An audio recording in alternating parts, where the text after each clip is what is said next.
Hello friends, welcome to अन्य investment academy. Good morning. आज की ताज़ा खबर में आपका स्वागत है। पहले हम बात करेंगे ग्लोबल न्यूज़, फिर कुछ इंडिया स्पेसिफिक न्यूज़, फिर कुछ स्टॉक स्पेसिफिक न्यूज़। बहुत ज़्यादा न्यूज़ नहीं है, लिमिटेड। जो रेलिवेंट न्यूज़ है वो लिमिटेड है, तो उसके बारे में थोड़ा डिटेल में बात करेंगे। लास्ट तक वीडियो को ज़रूर देखिएगा। एक इंटरेस्टिंग नॉलेज सेक्शन आज भी है, तो वीडियो को ज़रूर लास्ट तक देखिएगा। Rebalancing updates of model portfolios are live for this quarter. तो आई होप अगर आप मॉडल पोर्टफोलियो सब्सक्राइबर हैं तो आपने वो चेंजेस वगैरह सब देख लिए होंगे, क्योंकि काफ़ी लोग ईमेल्स वगैरह अपने मिस कर देते हैं। तो please do check your emails for the latest updates on all model portfolios except quanto का चेंजेस नेक्स्ट वीक आ जाएंगे आपके पास। तो स्टार्ट करते हैं सबसे पहले ग्लोबल न्यूज़ से। तो यूएस मार्केट्स थोड़े डाउन रहे आज। Again there was no major news for being down. It is just that कि जो मार्केट में रीज़न आ रहा है वो यही है कि euphoria of expected interest rate cut is now gone. ठीक है, तो मेजरली टेक स्टॉक नैस्डैक 100 जो है वो ज़्यादा डाउन रहा, मोर देन 1% के आसपास। और बाकी भी ओवरऑल मार्केट जो है वो थोड़ा नेगेटिव रहा। अगेन मिडल ईस्ट में जो थोड़ी tension again which has increased in last few days, right? With Israel and Hezbollah का जो अगेन ऑल्टरकेशन चल रहा है, right, of wave of air strike जो चल रही है, तो उसकी वजह से oil prices have again shot up. ठीक है, तो अगर आपने लास्ट वीक भी हमने बात की थी, तो ऑयल प्राइजेज जो हैं वो ऑलमोस्ट $76 ब्रेंट क्रूड आ गया था, वो अब वापस 81 के आसपास चला गया। तो it has increased again by quite some levels, right. तो अगेन 3-4% जो है वो बढ़ गया है, majorly because of this Middle East tension. And also Libya जो एक और ऑयल प्रोड्यूसिंग कंट्री है, वहाँ पे भी there has been some shut down because of some again political angle apart from on this. तो ये सब चीज़ों की वजह से again oil prices have crossed 80, so again 81 के आसपास ब्रेंट क्रूड बढ़ गया है। We are getting happier last week कि अगर ये मिडल ईस्ट का जो जिसकी काफ़ी बात हो रही थी कि सीज़ फायर होने वाला है, सीज़ फायर होने वाला है, तो वो हो जाता है। तो वी आर एक्सपेक्टिंग कि ऑयल प्राइसेस थोड़े से गिरेंगे, और but again that didn't happen I think. और ये एक नया जो है एंगल चीज़ें शुरू हो गई हैं, और यही चीज़ है जियो पॉलिटिक्स में। वी नीड टू अंडरस्टैंड कि we can not predict anything, right, as an investors and everything. So that's why we have to be little more careful in all of these things, right? कि अगर जब हम short term में कोई भी चीज़ predict करना कितना मुश्किल है, वही चीज़ हम हमेशा बोलते रहते हैं। Canada has also now imposed 100% tariff on imports of Chinese made EVs। ठीक है, तो कंसिस्टेंटली जो है इसके ऊपर यूरोप ने किया, यूएस ने किया, और अब Canada also has put these kind of import duties. तो क्या इंडिया भी करेगा या नहीं करेगा, that is yet to be seen. But again China is investing a lot on electric vehicles, right. और उसकी वजह से मतलब थोड़ा सा ये है टेंशन वर्ड में कि बहुत ज़्यादा चाइनीज़ व्हीकल्स जो हैं वो मार्केट में आ सकते हैं, because of the kind of inventory they have and kind of overall the production capacity they have. ठीक है, तो उसकी वजह से ये बहुत ज़्यादा बात चल रही है कि मतलब they can make EVs like in 9-10 lakh rupees, a good EVs 9-10 lakh rupees के हिसाब से मैं बोल रहा हूँ। ठीक है, तो इस बात की भी डिस्कशन चल रहा है। तो वो चीज़ रोकने के लिए यूएस ने पहले कुछ सैंक्शंस लगाए, फिर यूरोप ने लगाए, अब Canada has also entered again after talking of US का जो फॉरेन मिनिस्टर है, he I think talked to Canada about it, and then they I think did this. Macquarie की एक रिपोर्ट आई है, जो ये यूपीएस यूनिफाइड पेंशन स्कीम नई गवर्नमेंट ने लॉन्च की है, उसकी वजह से दे सेड कि फिस्कल डेफिसिट कैन इंक्रीज। तो जिसकी वजह से काफ़ी एक हम पॉजिटिव मान रहे थे बजट में कि 4.9% का FY25 में फिस्कल डेफिसिट की बात हुई थी। तो मैक्वायर इज़ एक्सपेक्टिंग कि इसकी वजह से ऑलमोस्ट 0.15 मतलब वो 5.1% तक जो है फिस्कल डेफिसिट जा सकता है। तो जो पहले का टारगेट था, राइट। इसी FY25 का जो आई थिंक 5.1 का ही टारगेट लिया था गवर्नमेंट ने अपने इंटरिम बजट में, जो 1 फरवरी को दिया था, फिर इसको कम किया था, and that was like one very very positive thing which happened in budget. But Macquarie is expecting now with UPS this budget deficit में इंक्रीज।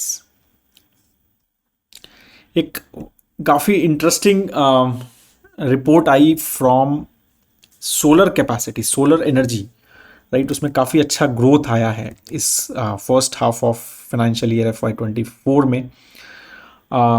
तो उसमें सॉरी या FY24 में उसमें ये बात हो रही है कि ऑलमोस्ट 15 गीगावाट सोलर कैपेसिटी जो है इंडिया ने ऐड की है, 15 गीगावाट, ठीक है। तो which is very very good number.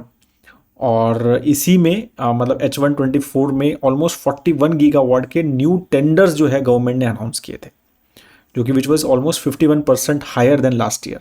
और जो ये 15 गीगावाट कैपेसिटी जो ऐड हुई है, जो मतलब स्टार्ट हो गई है, right, which has been 282% rise, ठीक है ना। तो काफ़ी एक पॉजिटिव, मतलब ये माना जा रहा है कि ये जो फर्स्ट 6 मंथ्स थे वो बहुत अच्छे थे from overall solar energy perspective. तो अब सोलर कैपेसिटी ओवरऑल इंडिया में ऑलमोस्ट 87 गीगावाट की हो गई है, ठीक है। और तो ये चीज़ें चल रही हैं, और टारगेट जो है वो 280 गीगावाट का है बाय 2030 गवर्नमेंट का, 87 से 280 गीगावाट पे लेके जाना है। और बहुत सारे जो है projects, as I said 41 gigawatt के टेंडर अनाउंस हुए हैं, काफ़ी सारे जो है अंडर कंस्ट्रक्शन भी जाए गए हैं।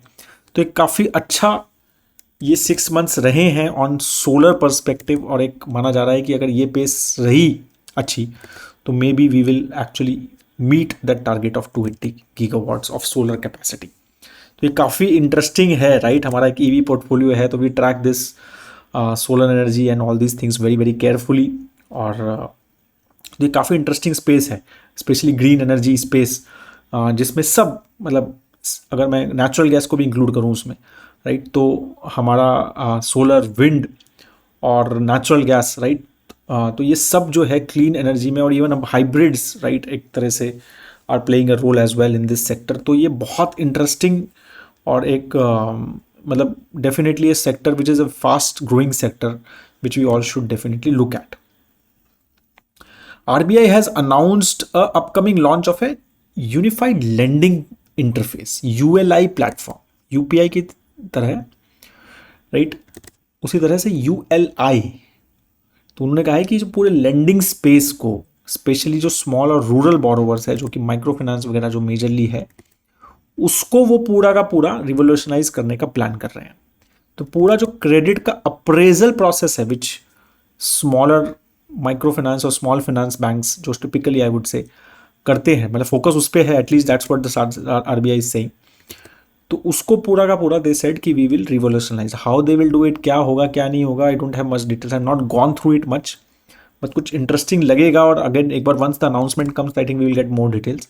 तो बट ये इंटरेस्टिंग चीज़ें थी फ्रॉम दैट पर्सपेक्टिव। कुछ स्टॉक स्पेसिफिक न्यूज़ की बात करते हैं। Again Paytm is in news for a lot of wrong reasons these days, और one more wrong reason came कि सेबी का शो कॉज नोटिस आया है to their CEO Vijay Sharma of misrepresentation of facts and non-compliance with promoter classification norms। Paytm ने कहा है कि ये कुछ नया नहीं है, ये पहले का है, right. That's what their response has been. But majorly the thing is कि जो नोटिस है वो इस चीज़ के ऊपर है कि प्रोमोटर का क्लासिफिकेशन ना आए ऑन VSS विजय शेखर शर्मा। तो उसके लिए मतलब Paytm did some deals which were kind of not very good, and उसकी वजह से उन्होंने उस VSS का जो शेयर है ड्यूरिंग IPO 10% से कम रखा, इवन दो मतलब अकॉर्डिंग टू दिस नोटिस कि इट वॉज मतलब ऐसा लग रहा है कि ही हैड मोर, ठीक है, थ्रू डिफरेंट वेज। और तो प्रोमोटर जो एंटिटी होती है, जब प्रोमोटर का एक टैग मिलता है इन अ कंपनी, तो काफ़ी सारे कुछ रिस्ट्रिक्शंस आते हैं, कुछ चीज़ें आती हैं, जैसे आप अपने आप को ESOPs नहीं दे सकते, तो कुछ चीज़ें एज अ प्रोमोटर आती हैं। तो lot of people don't like that. तो ठीक है, अगर काफ़ी सारी कंपनीज वो अवॉइड करती है कि यार प्रोमोटर का टैग ना मिले मुझे किसी तरह, तो it seems that was the thing which was tried in this case as well, that's what the details से। बट अब अगेन let's see how things goes, आगे ये चीज़ें और डिटेल में समझ आएंगी। बट उसकी वजह से obviously the share went down by almost 7 to 9% yesterday. JSW Energy, like lot of energy things are happening, wind power and all things, like JSW Energy gets almost contract of 250 megawatt from Adani Electricity Mumbai. That is wind power project.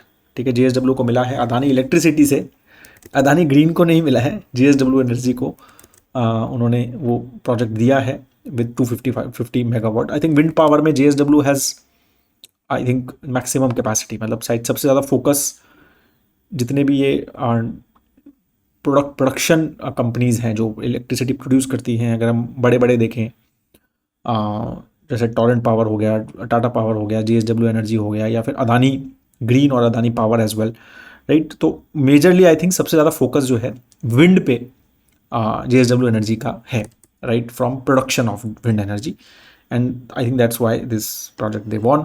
BHEL also got Adani power से a project worth 11,000 crore rupees, thermal power projects. BHEL को majorly thermal, they are I think almost a monopoly in thermal power plant setups, ठीक है। तो उन्हीं को वो 11,000 project, तो Adani power again, Adani power is more thermal power company, Adani green is there green energy company. तो Adani power has given 11,000 crore projects to BHEL for setting up thermal power plant. तो again government also has lot of focus on thermal power, तो वो कुछ इसको discourage नहीं कर रहे हैं, और Adani is doing good investments in it. I think Tata is not doing any investment. I don't think JSW Energy is doing much investments in thermal. NTPC is doing good amount of investments in thermal, and Adani Power is doing. तो thermal of course has a high PLF factor, मतलब efficiency ज़्यादा होती है उसमें, तो आपकी capacity जितनी है उसमें ऑलमोस्ट 70-80% कैपेसिटी पे पावर प्लांट चलता है, ठीक है। और सोलर जो होते हैं, wind energy, they are like 20-30 पे चलते हैं, काफ़ी ज़्यादा वो बेनिफिट है। But again because of the norms, carbon norms and all those things, एक फैक्टर है कि भाई फ्यूचरिस्टिक है क्या, गवर्नमेंट की regulations and all those things, एक फैक्टर रहता है। तो इसलिए lot of companies like JSW and Tata power and Torrent power I think has, I don't think they are investing anything more, but they have some thermal, but they are not investing anything more in thermal, ठीक है। तो ये सारी major news थी from my side. A quick interesting knowledge section we will share. If you don't have time, you can like skip that as well. But ये image है, we talked so much about Warren Buffett, we talked so much about his stock Berkshire Hathaway, right? एक बहुत ही unique company है Berkshire Hathaway। बहुत सारे लोग सोचते हैं कि यार क्या है, मतलब इतना महंगा स्टॉक है, कैसे उनका इन्वेस्टमेंट है, कहाँ कर रहे हैं हम इन्वेस्टमेंट। तो ये बहुत इंटरेस्टिंग चार्ट मिला मुझे, like if you are investing like $1,000 in Berkshire Hathaway suppose, right, तो आपको क्या मिलता है।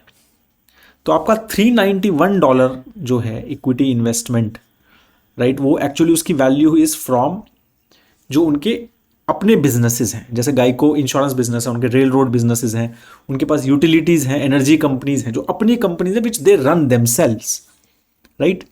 तो ये उनका क्या कहते हैं, they get $391, right, out of 1,000, ठीक है। तो 39% basically your money is going in these kind of investment. 317 dollar जो है वो उनकी बर्कशायर हाथवे, जो वॉरेन बफे जो जिसके लिए माने जाते हैं, राइट, इन्वेस्टमेंट्स, वो जाते हैं इन स्टॉक्स में, राइट। तो ये $89 in Apple, $43 in Bank of America, 37। तो what he invest in other companies, जो other businesses, now he doesn't have a control over these, right। तो यहाँ पर तो he just an investor, यहाँ पर he has his own companies, like गाइको एक बहुत बड़ा ब्रांड है इंश्योरेंस का यूएस में, तो वो इनका है, वो बर्कशायर हाथवे का है। दूसरा अपना बैटरी क्या, ड्यूरासेल भी आपको पता है बर्कशायर हाथवे का कंपनी है, they run their that company themselves, ठीक है। तो बट ये जो कंपनी है कोको कोला में, अब आपने $1,000 डाले तो आपके $27 एक्चुअली कोको कोला की वजह से हैं, ठीक है। $89 एप्पल है, $37 अमेरिकन एक्सप्रेस है, तो ऑल दोज थिंग्स, एंड $292 का cash, they have a lot of cash, $200 billion plus का कैश है बर्कशायर हाथवे के पास। तो $290 एक्चुअली यू हैव कैश। तो इस तरह की इंडिया में कोई कंपनी नहीं है फॉर श्योर जो मतलब जिसका इस तरह का बिजनेसेस हो कि भाई आप इन्वेस्टर का पैसा लेके दूसरी कंपनी में इन्वेस्ट करने का बिजनेस हो, राइट। क्लोजेस्ट मतलब आई थिंक इंश्योरेंस कंपनीज बोल सकते हैं कि वो आपका पैसा लेके आप प्रीमियम देते हो, but again that is not there, मतलब that's not how we should look at it, right. But this is very unique model, right. Something which I think थोड़ा बहुत क्लोज आएगा तो वो शायद इन्फो एज आएगा, समथिंग क्लोज टू दिस, कि they have a implied market value Naukri.com, जीवन साथी, शिक्षा.com, राइट। तो वो उनके कोर बिजनेस है which they run themselves, equity investments, but again they do it in the pre IPO stage, मतलब वो company which is already in the market उसमें invest नहीं करते as far as I know, right. Unless and it has IPO'd after, मतलब before they have invest, like Zomato उन्होंने किया है, policy बाजार उनका इन्वेस्टमेंट है, तो वो उनका शायद यहाँ पर दिखेगा इस तरह का कि जोमेटो है, पॉलिसी बाजार है, and then they have lot of other investment, small small small small here and there which are not listed companies, majorly they don't do listed companies, वो अनलिस्टेड में डालते हैं, स्टार्टअप्स में डालते हैं, और फिर लिस्ट हो गया तो फिर उसकी वैल्यू दिखती है। आई डाउट इतना कैश एंड कैश इक्विवेलेंट उनके पास होगा, but again a very different company, right? A different model altogether, right? We don't have anything like that in India, which does something like this कि अपना business है और कुछ अच्छी खासी इन्वेस्टमेंट है और फिर कैश के बेसिस पे, क्या इतना सारा कैश लिया हुआ है मार्केट के बेसिस पे, and which is ready to be deployed, and I don't know what he will do. He will buy some company or he will invest in some company at the right time. So let's see how it goes. But that's how the Berkshire Hathaway currently is, and one of a very very good performing stock. We all know about it, right? So very different way of the way I think Warren Buffett manages it. That is all I have on this. I hope आपको ये interesting लगा, अच्छा लगा तो please do like video को, share ज़रूर कीजिए video को, एंड जाते जाते जय हिंद।